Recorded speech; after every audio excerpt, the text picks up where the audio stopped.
Bismillahirrahmanirrahim. Alhamdulillahilladzi hadana lihada wa ma kunna linahtadiya laula an hadanallah. Laqad ja'at rusulu rabbina bil haqq wa nudu an tilkumul jannatu urithumuha bima kuntum ta'malun.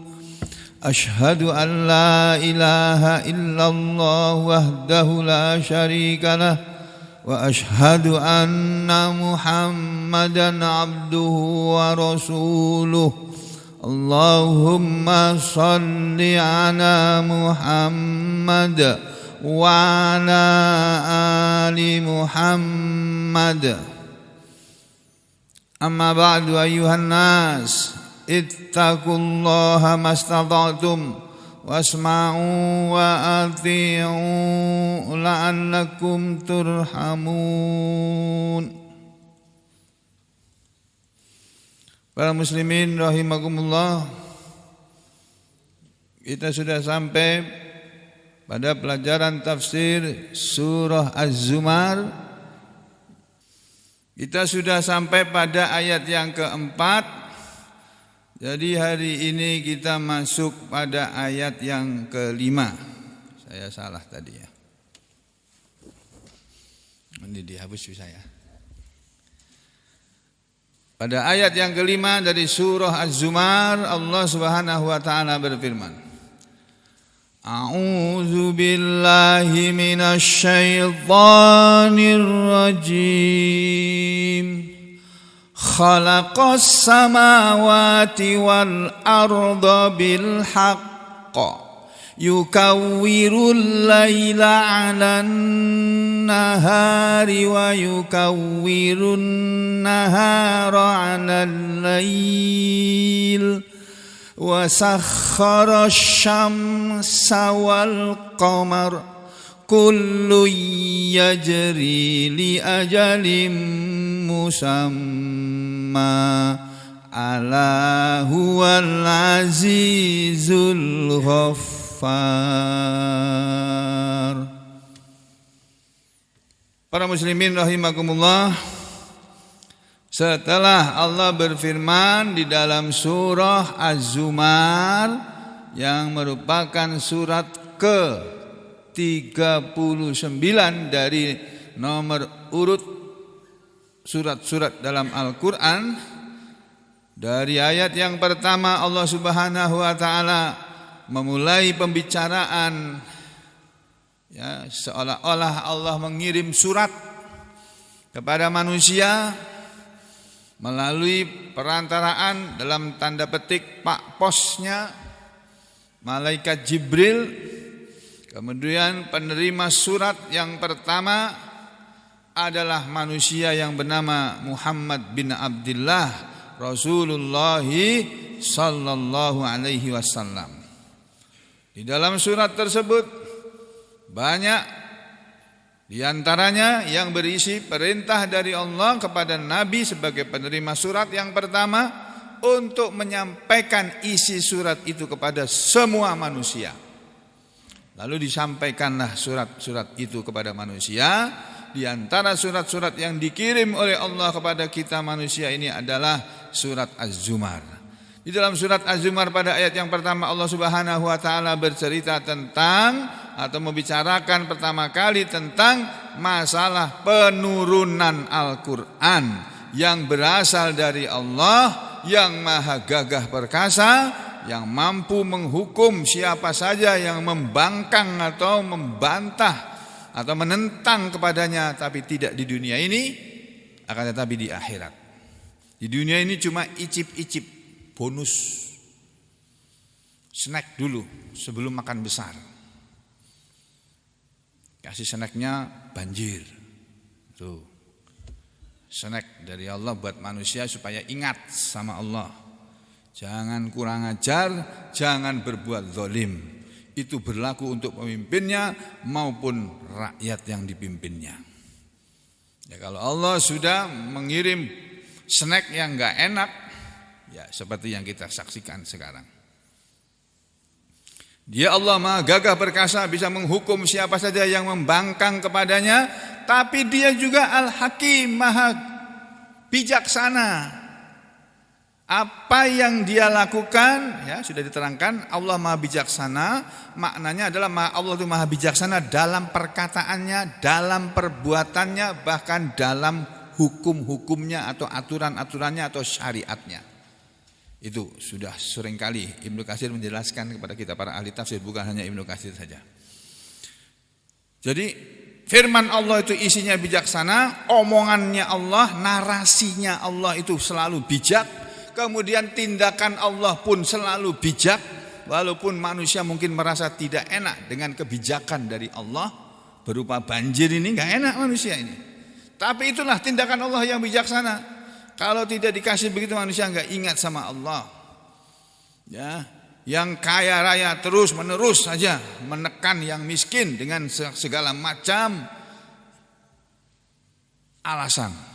Sementara yang miskin, rakyat yang tak berdaya ini hanya pasrah menerima keputusan dari para pemimpin yang kadang-kadang mereka membuat keputusan itu tidak bijaksana. Nah, Allah itu selalu bijaksana dalam keputusannya, walaupun tidak enak. Ya, karena ketidakenakan kebijaksanaan Allah itu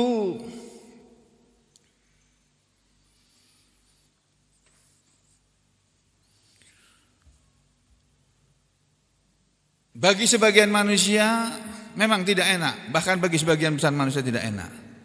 Tapi kalau direnungkan, sebetulnya tindakan Allah itu adalah tindakan yang bijaksana.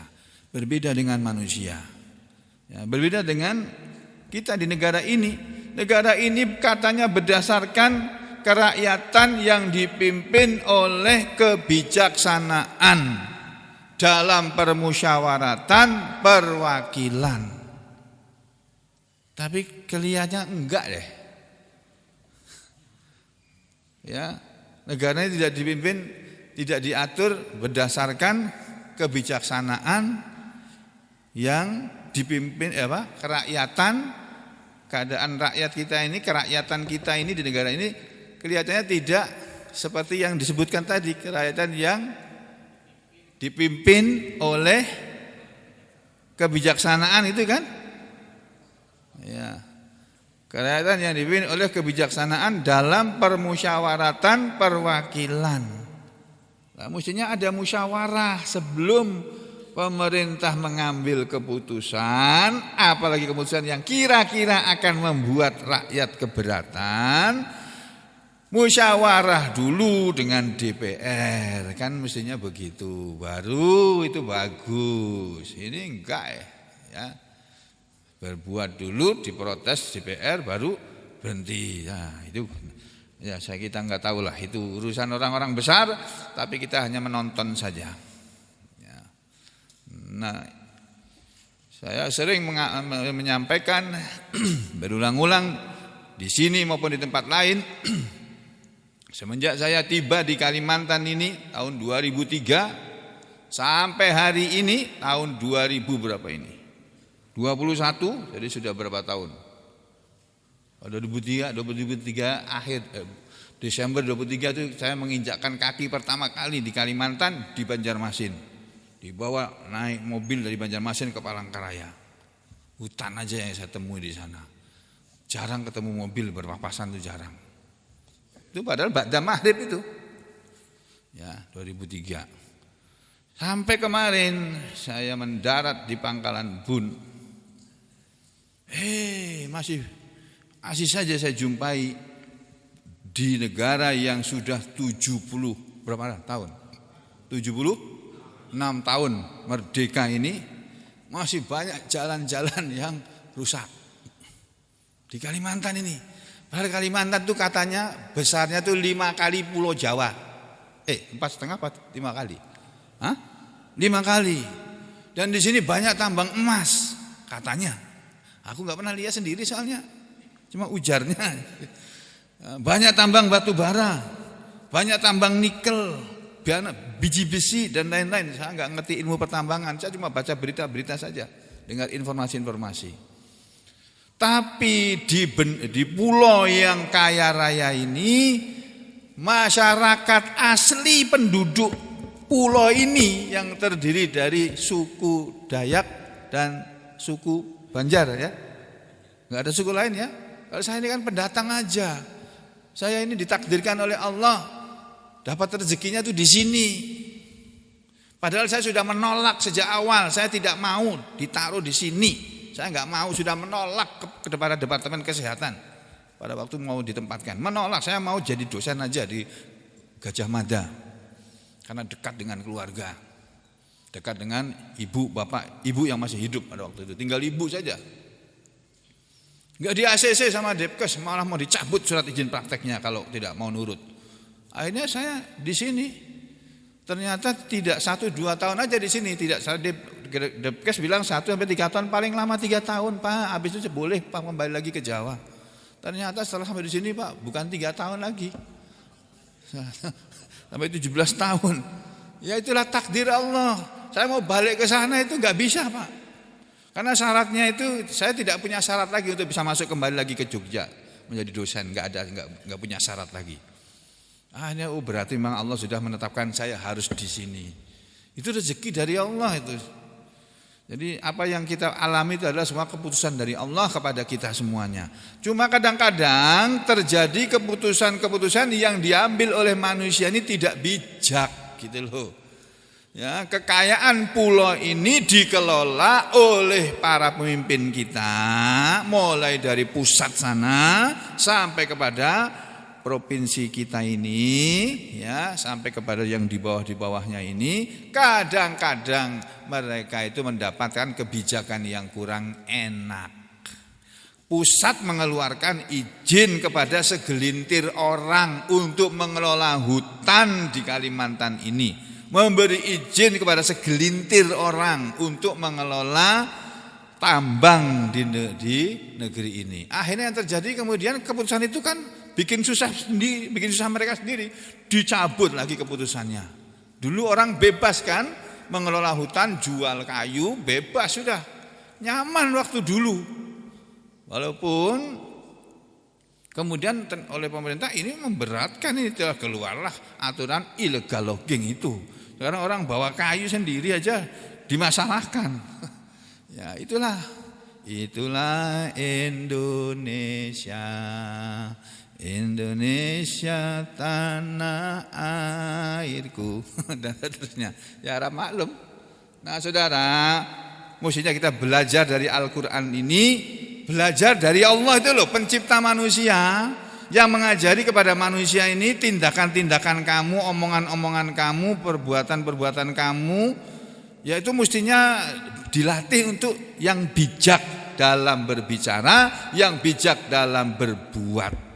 Seperti yang Allah lakukan. Gitu. Ya, Allah itu menurunkan Al-Qur'an yang dia memperkenalkan dirinya sebagai yang maha gagah perkasa dan maha bijaksana. Kemudian Allah menyatakan pada ayat yang kedua, sesungguhnya kami telah menurunkan kepada engkau Muhammad Al-Qur'an ini dengan membawa kebenaran. Jadi Al-Quran ini diturunkan bukan sekedar diturunkan untuk dibaca-baca saja, kemudian dijadikan sebagai ajang untuk acara MTQ. Bukan untuk itu Al-Quran diturunkan, bukan untuk dijadikan MTQ, bukan. Saudara boleh-boleh saja menyelenggarakan MTQ, tapi tujuannya Al-Quran diturunkan ini bukan untuk supaya orang-orang pada belajar qiraah yang baik, kemudian nanti supaya jadi juara nasional MTQ.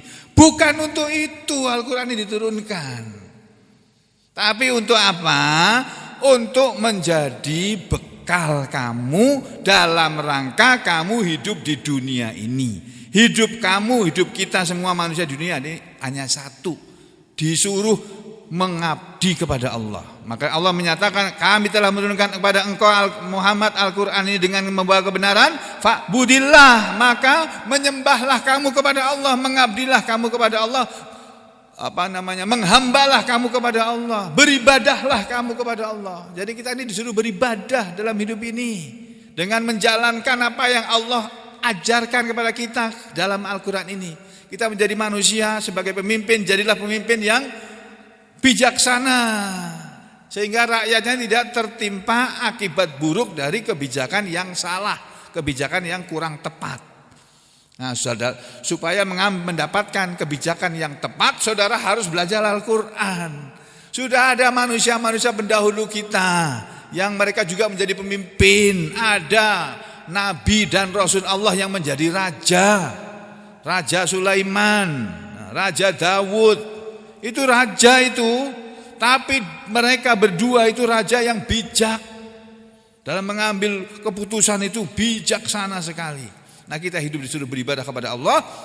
Kemudian syaratnya beribadah adalah dengan mengikhlaskan agama ini, perintah-perintah agama ini, amalan-amalan agama ini dijalankan dengan ikhlas karena Allah semata. Kenapa? Ala, ketahuilah lillahi dinul khalis. Karena Allah itu hanya mau kepada agama yang ikhlas. Hanya milik Allah lah agama yang ikhlas. Allah hanya mau menerima agama yang ikhlas. Kalau kita beragama tetapi tidak ikhlas, Allah tidak mau terima. Kita ngaji begini ini, saya mengajar, Anda semuanya mendengarkan. Kalau niatnya tidak ikhlas, Allah tidak mau terima amalan kita. Kita sholat tiap pagi datang ke masjid ini, kalau niatnya tidak ikhlas, Allah tidak terima sholat kita kok. Kita sedekah, tapi kalau kita niatnya tidak lillahi ta'ala, tidak diterima oleh Allah itu. Ya, itu Allah mengumumkan seperti itu. Lalu Allah menyindir orang-orang Mekah pada waktu itu, yang mereka kebanyakan di waktu surat ini turun, mereka menjadi penyembah berhala. Walaupun mereka para penyembah berhala tadi berdalih bahwa mereka sebetulnya tidak menyembah berhala, tapi mereka katanya Allah berfirman, walladzina takhadhu min dunihi auliya, dan orang-orang yang mengambil selain Allah sebagai sesembahan-sesembahan mereka, wali-wali mereka, pelindung-pelindung mereka, penolong-penolong mereka, atau Tuhan-Tuhan mereka. Mereka mengatakan mana butuhum illa liqalibuna ilallahi zulfa. Kami tidak menyembah mereka, tapi kami ini ingin supaya berhala-berhala ini mendekatkan kami kepada Allah dengan sedekat-dekatnya. Nah, sudah diingatkan oleh Nabi Muhammad SAW bahwa itu salah, tapi mereka tetap ngeyel. Jadi akan selalu ada orang yang ngeyel, Pak, dalam hidup ini. Nah, kita jangan menjadi orang yang ngeyel. Ya, kalau sudah dikasih tahu, kasih nasihat, apalagi yang ngasih nasihat itu Allah, ya saudara terima nasihat itu. Ya. Jadi kembali ke sini saudara, orang-orang Mekah sudah diingatkan bahwa mengambil berhala-berhala sebagai sesembahan walaupun hanya sebagai perantara itu salah. Kalau kamu minta kepada Allah, minta langsung, tidak usah pakai perantara. Bahkan tidak melalui Nabi Muhammad SAW pun juga tidak. Kecuali ketika beliau masih hidup, boleh berwasilah kepada Nabi Muhammad SAW ketika masih hidup. Tapi di kuburan Nabi juga nggak boleh. Nabi sudah wafat kok. Nabi itu manusia biasa seperti kita, cuma bedanya beliau menerima wahyu, beliau manusia yang mulia. Kalau kita kan tidak semulia seperti Nabi. Jadi kita meminta kepada Allah. Kalau waktu Nabi masih hidup, kita bisa minta kepada Allah melalui perantaraan sebagai wasilahnya. Itu Nabi boleh jadi wasilah, para ulama menjadi wasilah itu boleh. Selama mereka masih hidup, karena mereka adalah orang-orang yang takwa kepada Allah, yang soleh. Jadi datang kepada kiai, kepada guru yang dianggap soleh, dianggap baik, itu kita minta tolong Pak Kiai, Pak Guru, Tuan Guru, doakanlah kami sekeluarga. Itu boleh, itu namanya minta tolong, berwasilah kepada yang masih hidup itu boleh. Tapi kalau sudah mati, sudah wafat, tidak boleh sudah. Ya, jadi kita langsung kepada Allah. Kenapa? Allah kemudian memberitahu mereka semuanya nanti akan dihukumi dia kiamat dalam segala yang mereka persisihkan. Jadi semua perselisihan manusia ini nanti di akhir akan diselesaikan oleh Allah dengan pengadilan Allah. Jadi yang betul itu yang mana, itu nanti di akhirat baru kita akan tahu. Kemudian Allah mengumumkan dia tidak akan memberi petunjuk kepada siapa saja yang dia adalah pembohong, pendusta, dan apalagi ingkar, sangat ingkar kepada Allah. Di antara keingkaran manusia dan pembohongnya manusia adalah sifat pembohongnya orang-orang Mekah pada waktu itu adalah karena mereka menganggap Allah itu punya anak, yaitu para malaikat. Kata orang-orang Mekah, orang-orang musyrik Mekah pada waktu itu, para malaikat itu adalah anak-anak perempuannya Allah. Allah bantah itu omongan mereka. Allah bilang kepada mereka, lau aradallahu ayattahida walada, kalau Allah menghendaki akan mengambil anak, lastofa mimma yakhluqu, Allah pasti akan memilih dari apa yang Dia ciptakan. Tapi kata Allah, subhanahu, tapi Dia maha suci, enggak perlu kepada anak Allah itu. Huwal wahidul qahar, Dialah yang maha esa dan Dialah yang maha pemaksa. Nah, setelah Allah memperkenalkan dirinya bahwa Dia adalah maha esa dan Dia maha memaksakan kehendaknya, lalu Allah berfirman pada ayat yang kelima, khalaqas samawati wal arda bil haqq, Dialah Allah khalaqa yang telah menciptakan, khalaqa Dialah yang telah menciptakan as-samawati, langit, bentuknya jamak, maksudnya banyak langit, karena langit tidak hanya satu. Makanya di sini bentuknya kata jamak ini isim jamak muannas salim, ya. Ini jamak muannas salim, jamak untuk perempuan yang salim, artinya yang mengikuti aturan tertentu pembentukannya, ya. Jadi Dialah Allah yang telah menciptakan langit yang banyak, yang ada 7 lapis itu, wal ardo, dan Dia juga yang telah menciptakan bumi. Ini wal ardo dan bumi itu maksudnya ini watof ini ya, wa khalaqa gitu. Dan Dia Allah telah menciptakan al ardo, bumi ini, bil haqqi, dengan benar juga, dengan membawa pelajaran yang benar. Penciptaan langit dan bumi itu bukan sekedar penciptaan saja, tapi mengandung pelajaran yang benar, mengandung kebenaran dalam penciptaan langit dan bumi ini. Lalu Allah berfirman, yukawwirul laila, Dia juga yang selalu memasukkan malam. Yukawwiru asalnya itu menggulung. Kawaro yukawwiru itu asalnya itu artinya menggulung, melipat. Allah lah yang yukawwirul laila, melipat malam. Ada yang mengatakan yukawwiru, memasukkan malam. Kata-kata kawaro juga itu melipat, seperti melipat surban. Surban itu dilipat dulu terus dipasang di kepala gitu ya. Itu melipat. Nah, Allah melipat langit itu maksudnya Allah memasukkan. Makanya ada yang mengatakan yukawwir itu memasukkan gitu. Yukawwirul lail, Dialah Allah yang selalu memasukkan malam, anan nahari, kepada siang, atas siang. Jadi malam dimasukkan kepada siang. Ulama zaman dulu sudah sering saya sampaikan ya, menerangkannya kepada murid-muridnya begini. Ya, kata mereka, ini ada 2 kertas. Ini kertas yang satu dilipat gini. Nah, ini apa tuh? Malam.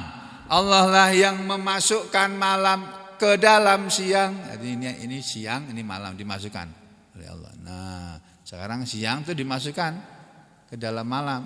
Nah, malamnya enggak kelihatan, yang kelihatan siang. Itu satu.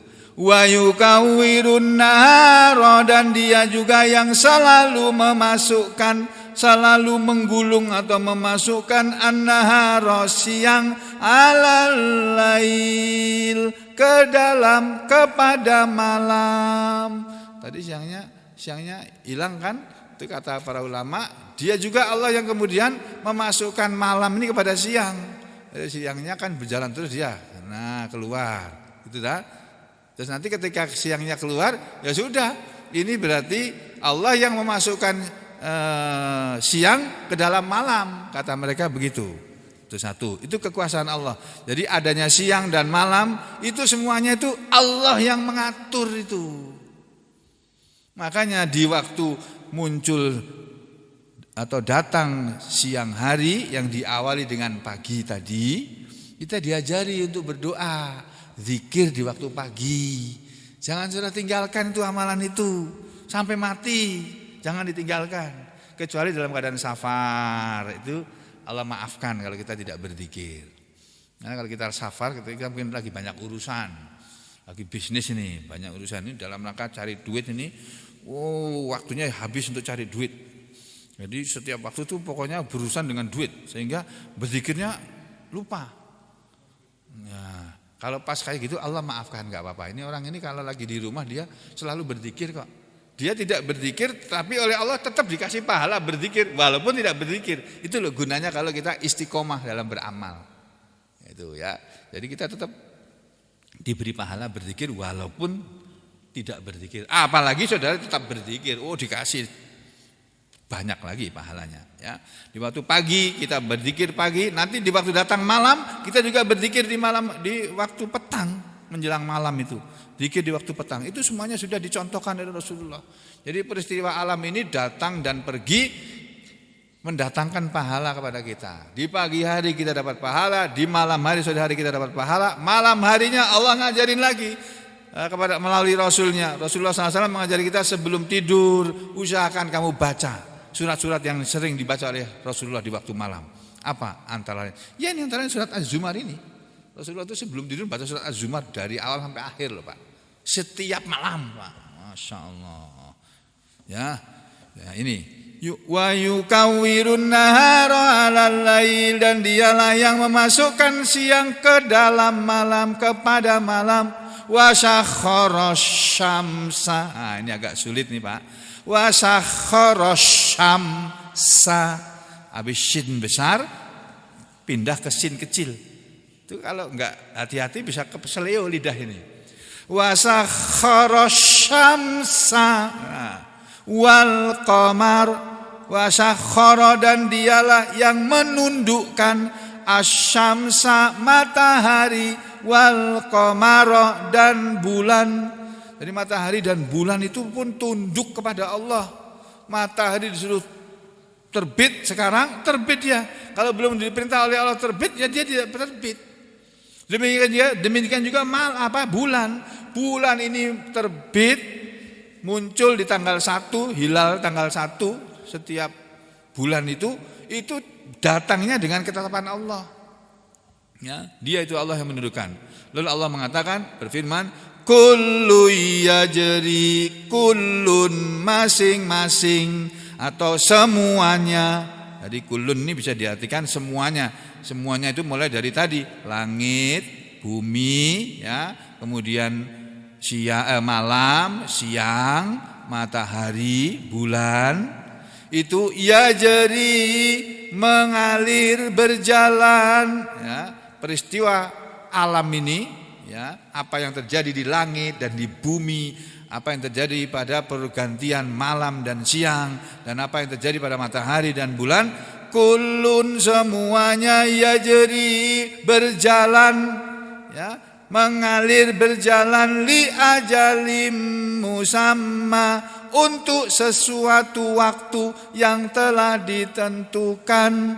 Ala, ketahuilah, ingat-ingatlah, huwa dia Allah itu al-azizu, yang maha gagah perkasa. Diulangi lagi firman Allah pada ayat yang ketiga, ke berapa? Yang aziz, ayat pada pertama. Allah itu yang maha gagah perkasa, yang bisa menghukum siapa saja yang menentangnya.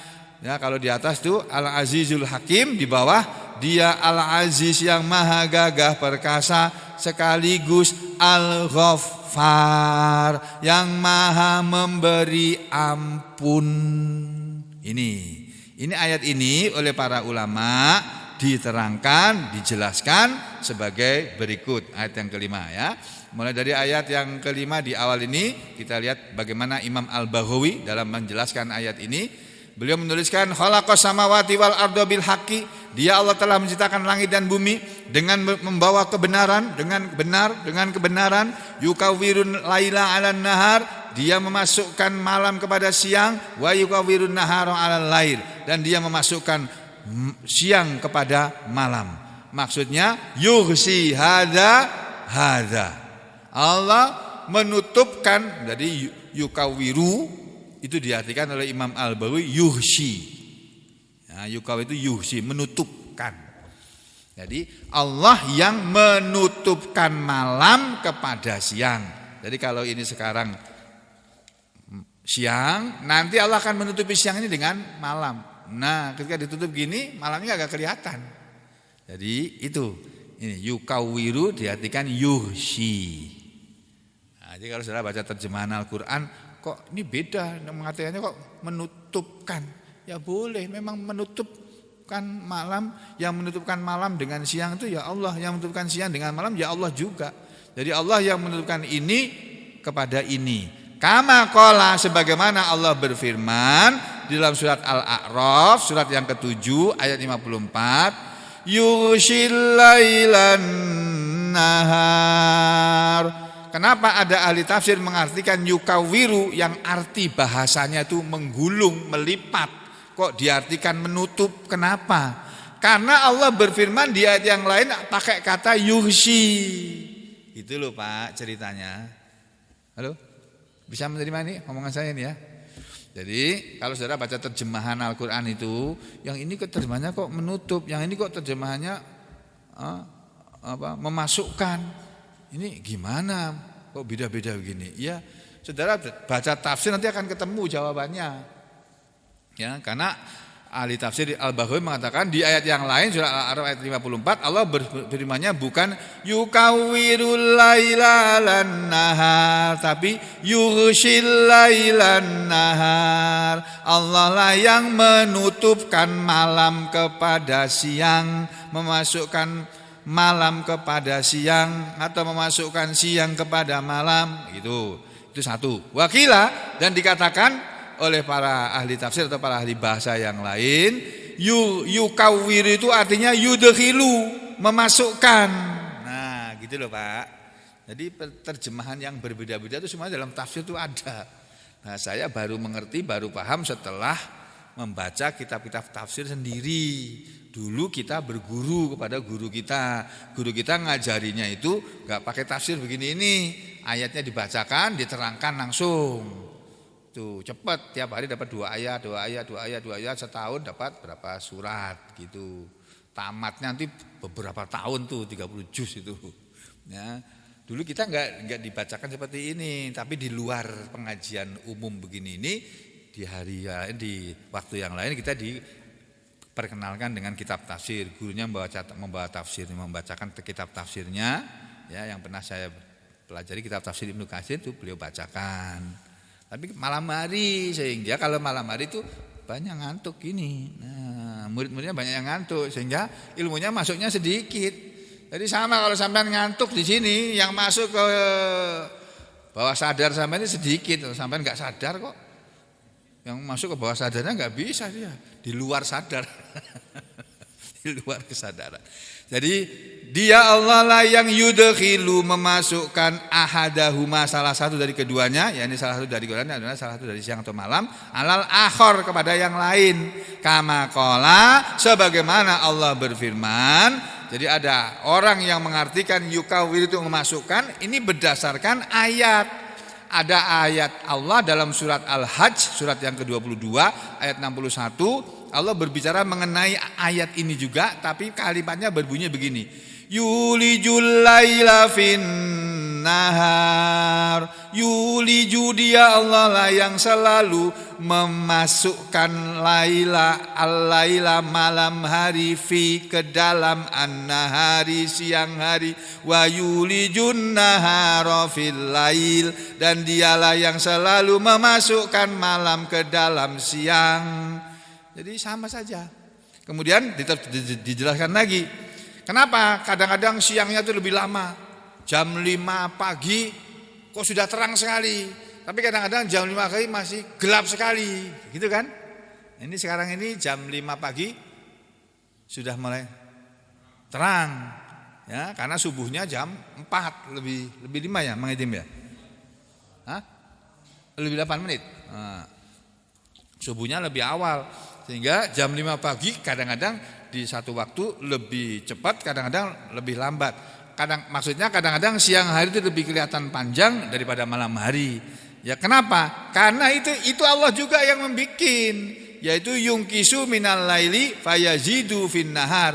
Bukan berarti waktunya itu siang bertambah panjang, bukan. Tapi bagian dari waktu malam Allah kurangi. Yungkisu, Allah kadang-kadang mengurangi minal laili, dari waktu malam. fayazidu lalu Allah menambah fin nahari pada siangnya. Malamnya dikurangi, siangnya ditambah. Seolah-olah seperti itu. Maksudnya siang terasa lebih panjang daripada malam. Apalagi di Amerika atau di tempat lain itu kadang-kadang tuh siang hari itu panjang sekali. Sehingga mereka puasa Ramadan itu bukan seperti kita di sini berapa jam, 12 jam, mereka kadang-kadang 18 jam gitu. Karena siangnya enggak habis-habis gitu. Di satu waktu, di satu masa begitu. Ya kita enggak hidup di sana jadi enggak bisa merasakan. Bagi mereka yang pernah tinggal di luar negeri sana yang mengalami 4 musim itu, mereka akan mengalami seperti itu. Ya. Demikian juga wayung kisu minan nahar, dan Allah lah yang kadang-kadang mengurangi dari waktu siang, fayazidu fil lail, lalu Allah menambahkan pada waktu malam. Fama naqasa minal lail, maka tidaklah mengurangi Allah itu minal lail dari waktu malam, dakhala fin nahar. Fama maka apa yang naqasa Allah kurangi minal laili dari waktu malam, dakhala itu masuk fin nahar ke dalam waktu siang. Jadi waktu malam itu dimasukkan sebagiannya ke dalam waktu siang. Jadi siangnya lebih panjang. Wa mana qoso, dan apa yang Allah kurangi minan nahar dari waktu siang itu dahola masuk fil laili di waktu malam. Itu menjelaskan yukawwirul laila 'alan nahari wa yukawwirun nahara 'alal lail. Itu para ulama zaman dulu seperti itu. Sama seperti dalam tafsir Ibnu Katsir juga kurang lebih sama ya. Yukhbiru ta'ala, Allah Ta'ala mengabarkan annahu bahwasanya dia Al-Khaliq, dialah yang maha menciptakan lima kepada apa saja yang fis samawati ada di langit wal ardi dan bumi. Wa ma baina zalika, dan apa saja yang terdapat di antara itu. Yang terdapat di antara langit dan bumi semuanya adalah ciptaan Allah. Minal asya, dari segala sesuatu. Jadi segala sesuatu yang terdapat di antara langit dan bumi itu semuanya bikinan Allah. Termasuk awan-awan hujan yang tebal yang kadang-kadang mendung mengerikan itu. Wah, ini kalau hujan terus 2 hari 2 malam banjir nih Sampit. Nah kalau saudara melihat seperti itu berdoa, ya Allah jangan turunkan hujan terus menerus ya Allah, ampuni kami ya Allah. Itu loh Pak. Ya. Wa annahu, dan bahwasanya dia Allah itu malikul mulki, dia adalah raja segala raja. Rajanya raja itu Allah ya, atau Allah itu penguasa dari kekuasaan yang ada di semua ini.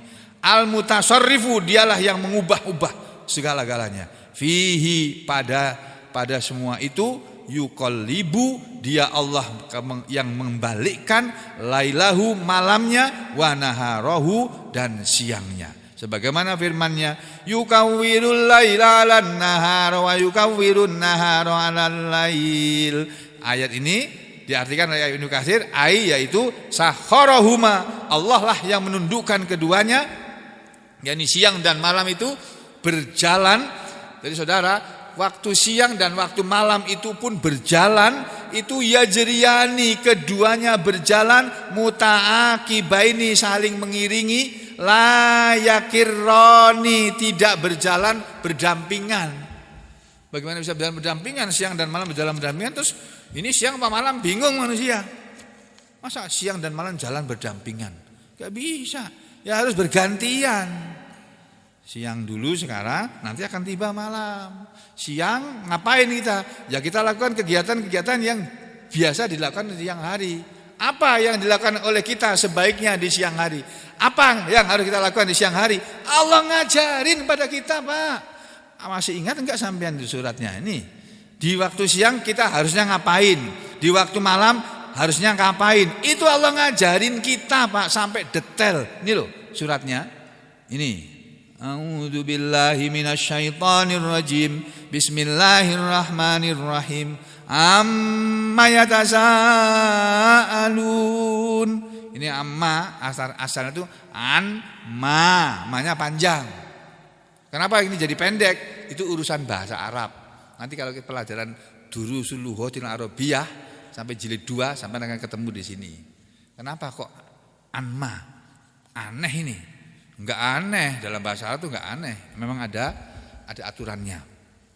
Amma yatasaalun 'anin naba'il 'adzim alladzi hum fihi mukhtalifun kalla saya'lamun tsumma kalla saya'lamun. Nah, di sini nih, Pak. Alam naj'alil arda mihada, bukankah kami Allah yang telah menjadikan bumi ini sebagai hamparan, sebagai tempat tinggal, wal jibala autada, dan gunung-gunung itu sebagai penguat bumi ini, wa khalaqnakum azwaja, dan bukankah kami telah menciptakan kalian semua wahai manusia berpasang-pasangan, nah, ada yang barusan berpasangan beberapa hari yang lalu nih, berpasangan lagi nih, ya. Wa ja'alna naumakum subata, dan kami juga yang telah menjadikan tidur kalian sebagai istirahat. Sampai masalah tidur aja dalam Al-Quran dibahas, Pak. Dirembuk sama Allah, dibicarakan. Jadi tidur itu penting. Manusia itu harus tidur. Kalau enggak tidur, sakit kamu nanti. Saya aja kalau sudah kurang tidur, Pak, tidurnya kurang dari 3 jam, udah pagi itu bersin-bersin, enggak berhenti-berhenti. Padahal enggak flu, enggak apa-apa, tapi orang lain menyangka aku flu. Apalagi musim corona begini, udah kalau pakai bersin-bersin, waduh ini corona ini datang lagi nih. Padahal alergi aku sama dengan Bu Wahid itu. Bu Wahid atau siapa lagi yang punya alergi itu. Ya. Ini juga ini ya. Pak Yus, Haji Yus nih. Nah, jadi mestinya malam kita tidur, tapi kadang-kadang kita tidurnya kurang, ya. Wa ja'alna naumakum subata wa ja'alna al-laila libasa wa ja'alna an-nahara ma'asya. Loh, ini loh, Pak. Malam hari kita disuruh oleh Allah untuk tidur. Jadi malam kamu harus tidur supaya badanmu sehat. Ilmu kesehatan pun sampai kepada kita bahwa kalau kita tidurnya kurang akan mudah sakit karena daya tahan tubuhnya berkurang sehingga mudah kena sakit. Tapi kalau tidurnya cukup, badannya istirahatnya cukup, kuat badan kita. Sama dengan mobil, pesawat juga itu. Mobil dan pesawat kalau istirahatnya kurang, sebentar aja sudah masuk bengkel itu. Ya, Pak, ya. Kalau banyak dipakai. Ini saya heran nih, pesawat yang saya naikin kemarin, alhamdulillah dapat pesawat Boeing 6R Boeing 737 yang lama nggak aku naikin, kangen aku. Karena lama nggak terbang di Sampit ini. Kemarin dari Semarang kaget aku, pesawatnya bukan ATR nih, bukan Boeing. Waduh, orang seneng banget, penuh Pak pesawat itu, Pak. Masya Allah. Kayak bukan, sebetulnya bukan karena banyak penumpang yang kemarin nggak jadi terbang diundur ke hari Rabu. Mereka banyak yang PCR ulang, aku nggak termasuk yang itu. Udah aku perhitungkan, ya Allah jangan sampai batal ya Allah. Dalam berdoa juga begitu, ya Allah jangan sampai pesawatnya cancel, batal, gangguan cuaca, gangguan mesin pesawat, gangguan check-in, jangan ada semua itu, ya Allah saya minta begitu tuh. Lancar, Pak, alhamdulillah. Ya, jadi saudara, kita diajari oleh Allah lewat Al-Quran untuk menjadikan malam hari sebagai waktunya istirahat. Kalau siang ngapain? Waja'alnan nahara, dan bukankah kami telah menjadikan siang hari ma'asya sebagai tempat penghidupan atau sebagai waktu untuk mencari penghidupan. Jadi siang hari kerja cari duit sampean. Yang bisa cari duit cari, walaupun hanya dengan jadi tukang sapu jalanan, enggak apa-apa. Mulia sampean itu di mata Allah kalau beriman. Ya, sampean walaupun pangkatnya jenderal bintang 4 itu dimuliakan oleh sebagian orang, tapi di hadapan Allah itu tidak dihargai oleh Allah, tidak dihormati oleh Allah kalau dia tidak menjadi manusia yang beriman. Ya, gitu.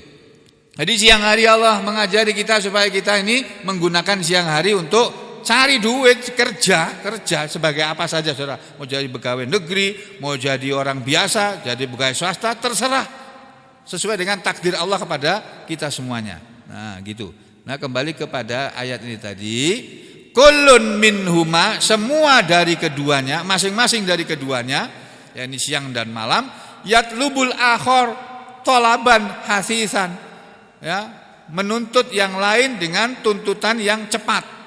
Maksudnya siang dan malam itu bergantinya itu cepat, kita nggak merasakan. Tiba-tiba kok sudah siang, tiba-tiba kok sudah malam, nggak terasa, cepat sekali itu pergantiannya. Ya, itu kata Ibnu Katsir. Kemudian kakaulihi, sama ayat ini dengan firman Allah, seperti firman Allah, yughsil lailan nahara yatlubuhu hasisa. Ini yang dikutip oleh Al-Baghawi tadi, ya. Dia Allah lah yang selalu menutupkan malam kepada siang, yang siang itu mengiringinya dengan cepat. Ya, siang itu mengiringi dengan cepat. Nah, wasyakhara syamsa wal qamar, dan Allah juga yang telah mendudukkan matahari dan bulan, kullu yajri li ajalim musamma, semuanya masing-masing akan berjalan untuk satu waktu yang telah ditentukan. Ala huwal azizul ghaffar, ingat-ingatlah, ketahuilah, dia Allah itu yang maha gagah perkasa, tapi juga maha pengampun. Ayat ini diterangkan oleh Ibnu Katsir. Kalau Al-Baghawi tidak menafsirkan, tidak menjelaskan sama sekali dalam kitab tafsirnya, kosong nih, nggak ada tafsirnya sampai sini. Kalau Ibnu Katsir dia terangkan. Ya, wasakhara syamsa, dan Allah yang menundukkan matahari dan bulan, kullu yajri li ajalim musamman, masing-masing beredar untuk satu waktu yang telah ditentukan. Jadi matahari dan bulan itu berjalan, beredar setiap hari. Itu Allah yang menyuruh beredar, Allah yang mengatur peredaran langit, peredaran matahari dan bulan. Ya, dan masing-masing berjalan di garis edarnya. Nggak ada matahari itu berjalan di garis edarnya bulan, nggak ada. Matahari jalan ya di tempatnya matahari berjalan, beredar gitu. Bulan juga beredarnya di tempatnya dia beredar. Ya, makanya nggak pernah terjadi tabrakan. Itu Allah kayak begitu itu. Nah, yang bagus jalanan itu memang harus 2 jalur. Ya, 2 jalur itu lebih mengurangi kecelakaan daripada kok 2 jalur sih? Iya, 2 jalur ya, yang dipisah itu loh. Nah, kalau jalurnya satu jalan tuh bolak-balik ini, gampang tabrakan itu. Ya. Ini aja kadang-kadang jalurnya udah sendiri itu masih bisa tabrakan kok, tabrakan beruntun lagi.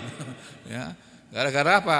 Ya gara-gara Allah memang mengendaki seperti itu, karena penunggang-penunggangnya kada baca doa semua itu tadi waktu mau naik mobil, atau takdirnya memang seperti itu.